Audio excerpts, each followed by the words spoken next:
Sandra! Welcome to day 21 of APAM, Asexual Perspectives Awareness Month, celebrating our diversity across the spectrum and our differences within it. I'm sorry if you can hear a lot of noise tonight because my next door neighbours are having a massive barbecue house party and it's really, really noisy. I have closed the window in my bedroom, but yeah, you can still hear the music and the talking and everything else. So if there's a bit noisy in the background, I'm sorry about that. There's nothing I can do about it. Today I'm feeling really sleepy actually, which I'm not normally feeling, and that's because I went to bed at 3 o'clock last night, like 3 a.m. like I usually do, and then I fell asleep on my bed, and I woke up at 7, and I started straight away getting on the computer to do some work. And when I say work, it's like social media stuff.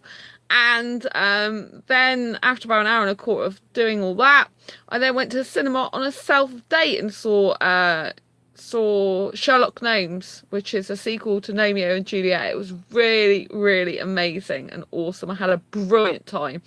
And then yeah, I came home.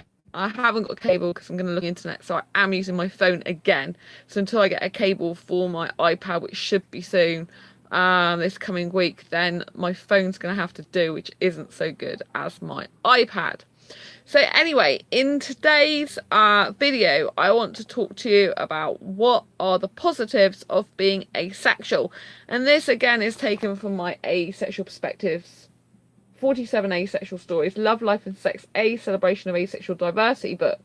I actually get loads of people, they private message me. It's like, oh, they ask me a lot about asexuality and across the spectrum to explain it to them, which I can do, no problem. But my book shows you what the asexual sexual spectrum's like, you know. It's got 46 different asexuals that I interviewed around the globe and across the asexual spectrum for it. Took me a year to do, and it's strategically compiled so that it asks all the questions that you want to know what asexuals really think in regards to love, life and sex and asexual relationships and how they view the world and how it is for them living in this highly sexualized world as an asexual. So if you haven't got a copy of my book yet, it's on Amazon. It's a really good read. I know I wrote it, but I'm not just saying it for me. I'm saying it because there's lots of people in it that took part in it. And without them, I couldn't have even done the book. So, and it does answer pretty much majority of the questions that you could think about being asexual. So please give it a look, you know, even if you just read the beginning bit of it, which you can, because it's such a long book, like in the printed edition, it's about 560 pages, which means you can go to the Amazon, the Look at Me bit, and you can see quite a good proportion of the introduction, my story, and the first story after mine for free. So it's worth just checking it out and seeing what you think.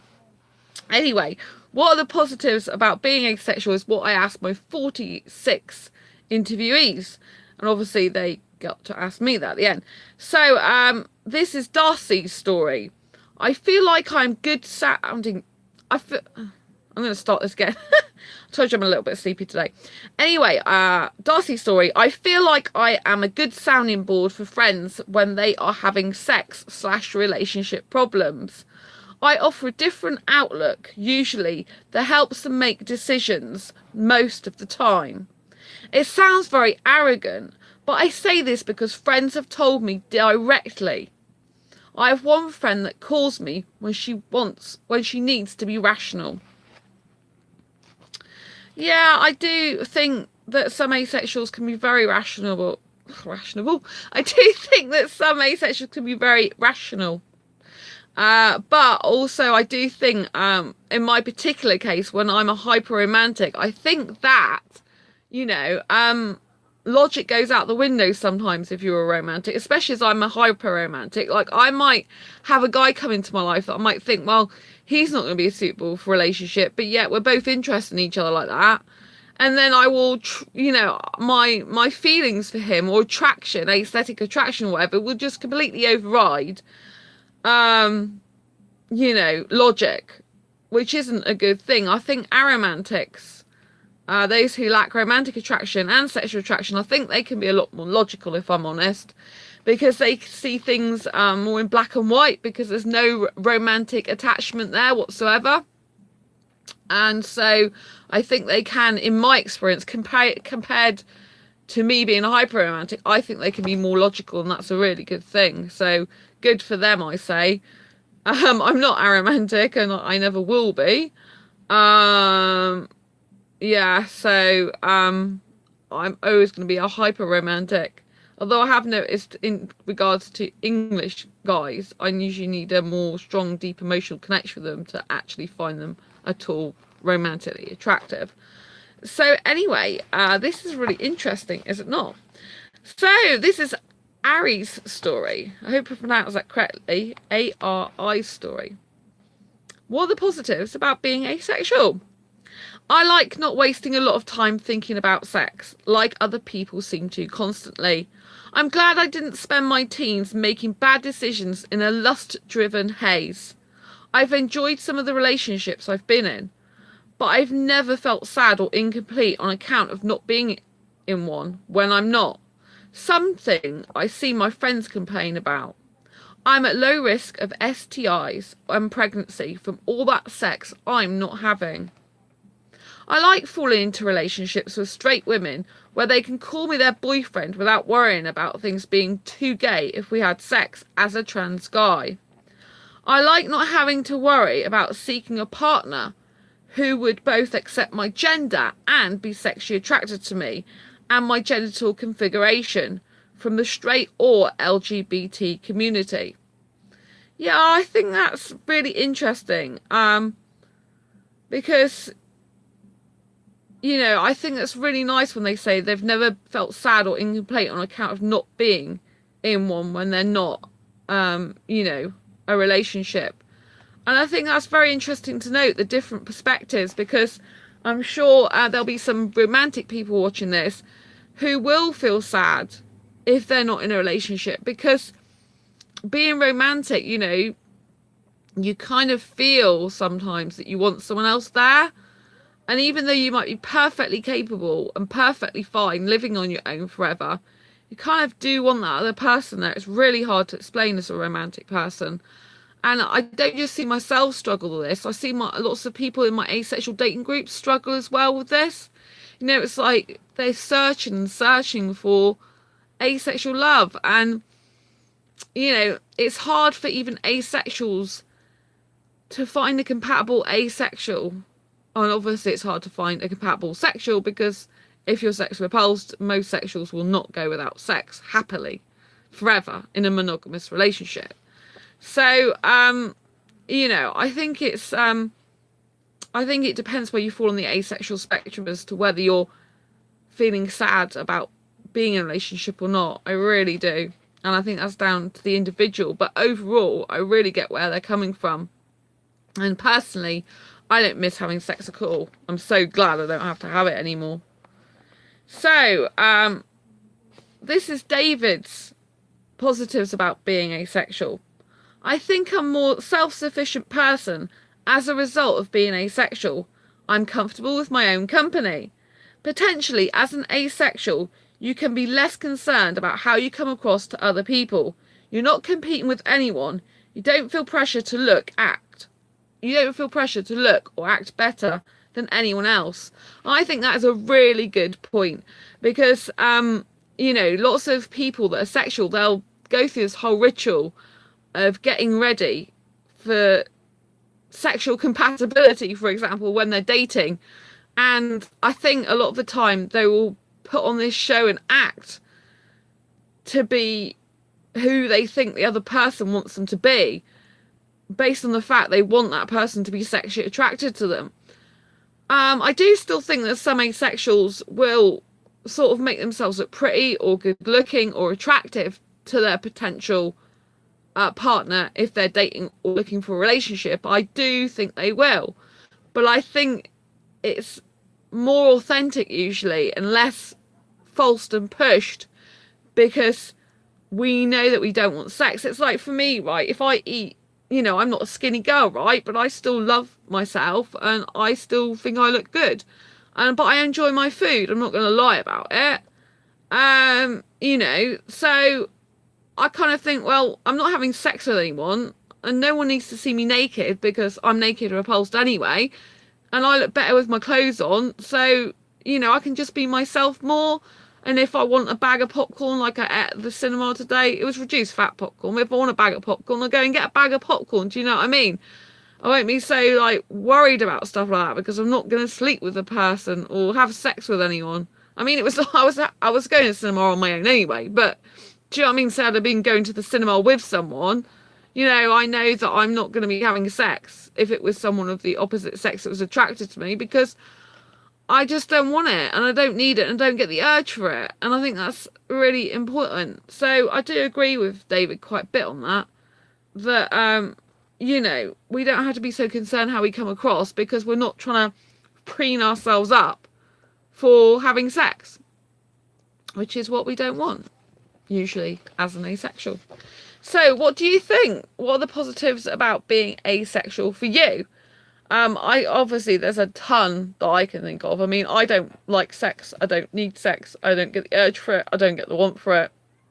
And I now know that I can live, love, and eventually hopefully find a relationship without any sex being involved ever.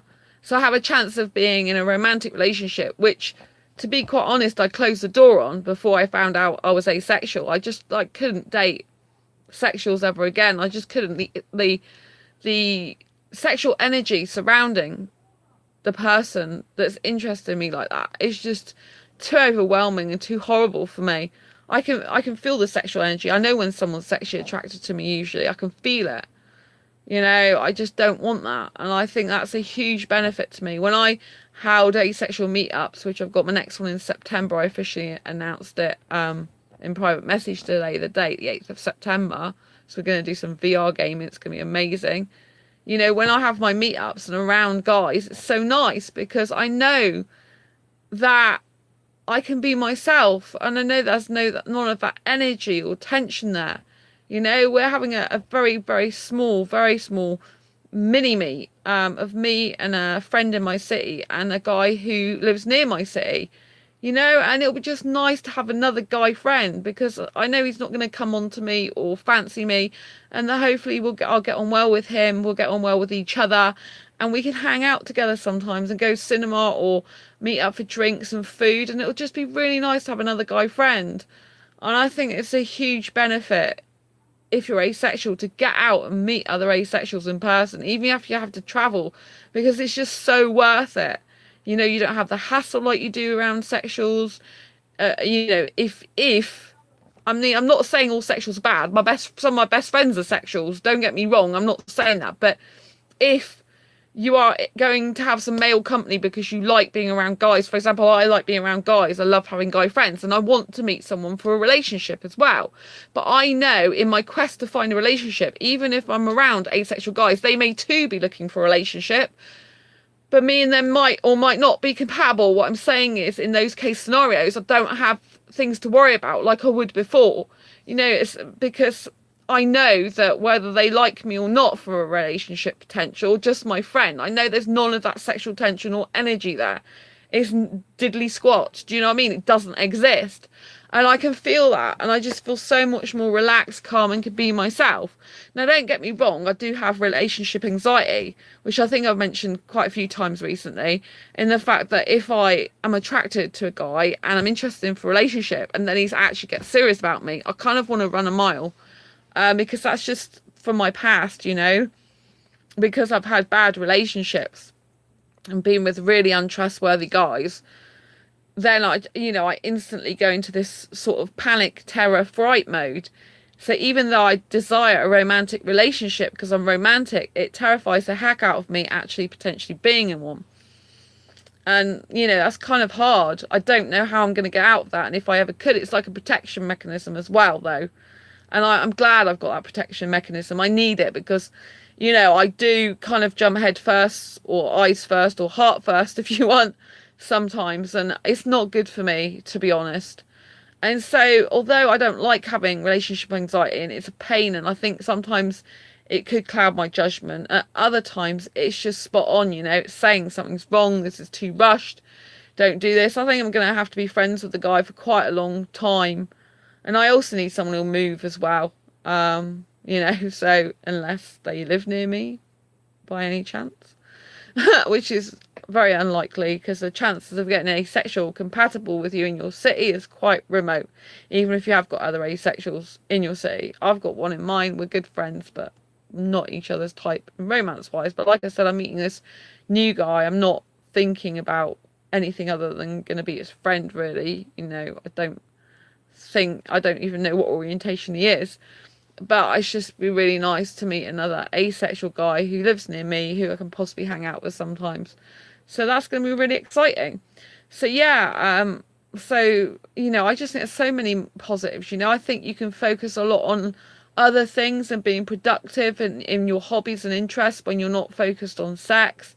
I think you can get better relationships potentially, because I think that you're not letting the sexual attraction cloud your judgment. Because I think when people are in the sexual sort of relationship sphere, I think they can jump into a relationship and then they keep that relationship going by the binding of sex somehow. It's like sex makes everything better. Like kiss, make up, and have sex.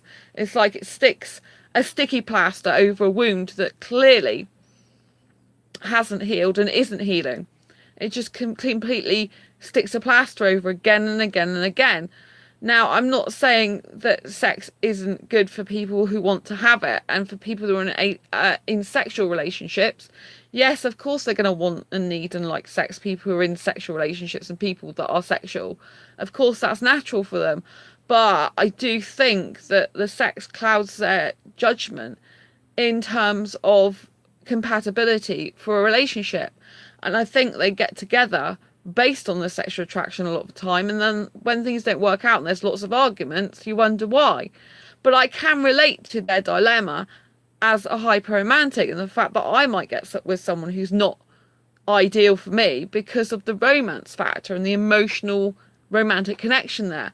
So I do understand that. I think if you're aromantic again, then I think it's better because you don't have that to worry about. Although I do know some aromantics find it difficult to, if they're attracted, if they're like more grey romantic, for example, or they are attracted to their friends in any way and they do want one for a relationship, it's harder, I think, for them to then change one of their friendships into a relationship, possibly because they're so worried about losing that friend, because their friendship with that person is like, the ultimate end to them. It's like their world. And I think that may cause them a few more issues than, say, you're a romantic person. I mean, I believe that even if I like one of my asexual friends ever, which in my case, I can get attracted to my asexual friends romantically, whether I like it or not. I'm a hyper romantic. If the person is nice, I'm getting on really well with them, they're really kind and caring, I get attracted to people that are kind and caring, you see. And so I can get attracted to my friends. It's not particularly great for me. Romantic attraction to your friends is not particularly great, but I don't experience platonic attraction. I think I'm one of the very, very few asexuals in this entire world, planet, universe that has no platonic attraction.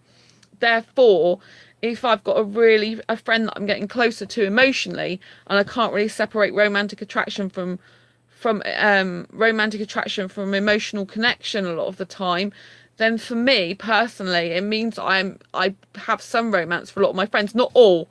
But there's a guy who lives in my city. I'm not romantically attracted to him at all, but I do like him as a mate. I think of him more of a mate than a friend. I kind of separate them into different words. So it's kind of more of a manly mate type of friendship than some of my other friends, which would be more of a cute, close friendship bond, if you know what I mean. It's really hard to to describe, but I really hope I've described that well from my point of view. I know I'm rare asexual. I know I'm one of those asexuals that doesn't fit the norm, even within asexuality. Being a hyper romantic is not something I would, wish a person to be, because I think it's very, very difficult. Very, very difficult. I find it hard, especially if I'm aesthetically attracted to guys, whereas romantically as well as emotionally, because the three combination's quite deadly for me. Actually, it just makes me think about a person constantly, even though I know it's not good for me. So I don't know if you've ever felt like that, or any experience, ever experienced anything like that. It's really hard. So anyway, I'd love to know your views, what you think about all these things. Please post in the comments below, as always. I really, really value what you say in the comments. I like a debate in there. It's really, really healthy. I like it when other people bring different views to the table. I might not agree with them. You're going to not agree with me, but it's nice for people to see different perspectives, different views. And that's what this Asexual Perspectives Awareness Month is all about. It's celebrating our diversity across the spectrum and our difference within it. So I want to thank you and bless you for being here, supporting me and supporting this channel, and also supporting other asexuals across the globe, because without you I would not be here. So if you haven't subscribed already, please hit that big subscribe button. Give this video a thumbs up if you like it. Share it with all your friends or anyone you feel may benefit from it. Don't forget, if you haven't been to quirkyacademy.com, that's my entrepreneur site. But I've also got Asexualized Academy out. So recently I built 2 different academies. One's for like business, entrepreneurship and creative people, which is the quirkyacademy.com. And I found out that a lot of asexuals are very creative. So I'm going to be having creative courses on that in the future. But after that, and on the day of the conference on the 8th of July, I launched ASexualizedAcademy.com. Now, if you go to ASexualizedAcademy.com, you can sign up for a free 9-part video training series on the basics of asexuality. So it's called Asexuality Basics for Beginners, an introduction to asexuality course. And it's an absolutely fabulous course. I'm really grateful that I've got a review on there already from Brian. A big shout out to Brian. Thanks for doing that. And you know, it's he put it in better words than I did, that, you know, it takes you through all the basics of asexuality, but also through the different sort of sexual and romantic orientations, as it were, and the different parts of the asexual spectrum. It also goes through the aromantic spectrum as well. So do check that course out. I'm sure there's going to be something in there that's going to surprise you that you didn't quite know or perceive in that way. So do check it out. That's asexualizedacademy.com. Go to that website, you know, sign up, and I look forward to seeing you inside the course. If you've got any questions, as always, you can contact me. Anyway, until next time, embrace your quirky and each other's, and I will see you on tomorrow's video. Take care. Bye bye.